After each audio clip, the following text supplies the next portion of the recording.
Hi, we're third-year medical students. My name is Michelle Drobny. And I'm Boo Bui. This video is for other medical students so that you feel more comfortable in the surgery center and maintain sterile field. Let's start with a basic diagram of a typical surgery center. Here we're going to talk about black, gray, and white zones.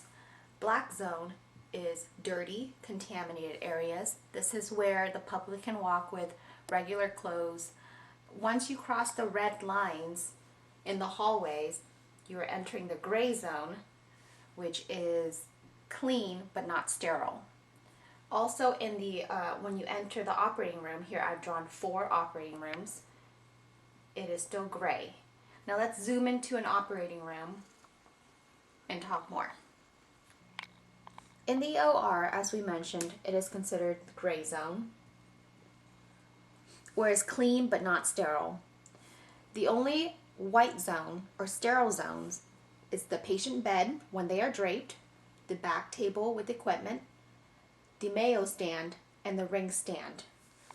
Other than the surgeon, when scrubbed in, is sterile, and the fellow or resident or anyone else helping, there are 3 other regular people.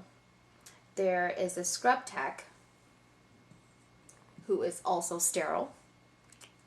There is a circulating nurse, who is not sterile, and an anesthesiologist at the head of the table, who is also not sterile. Now we'll give you a virtual walkthrough. We're using Walters Day Surgery as an example. This is the entrance here.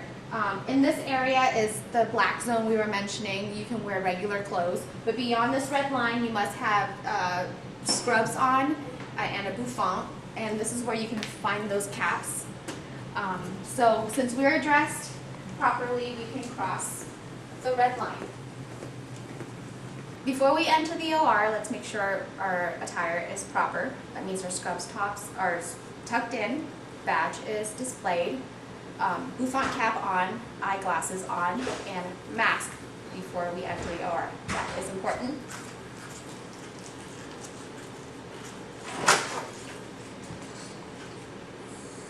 Before you scrub in, make sure your name is on the board. First, last name, and that you are a medical student. So we want to give you an idea of what the operating room is going to be set up like and who's going to be in here. So first of all, there's going to be a surgical tech, and they're going to be sterile, and they're going to be at the back table and also operating the Mayo stand and handing all the equipment over to the surgeon. So they're going to be kind of in this area. And then you have the anesthesiologist who's going to be behind this screen, and it's not sterile, it's in the gray zone. They're going to be back here operating this machine. And then there's also going to be a circulating nurse. She's not sterile, and she can grab things that aren't sterile, bringing in extra supplies and things like that. So imagine that you just scrubbed in, and you go to the surgical tech who's going to help you put on your gown and gloves. So imagine now that I have those on. When the patient is draped, you can come up to the field and just come right up to it, and you can either put your hands on the patient or you can keep them right here. You want to always remember that you're only sterile from here to here. So you don't want to be putting your hands down when you get to the table. You don't want to be reaching for anything. You want to just keep your hands right here around the table. Thanks for watching. We hope that helped.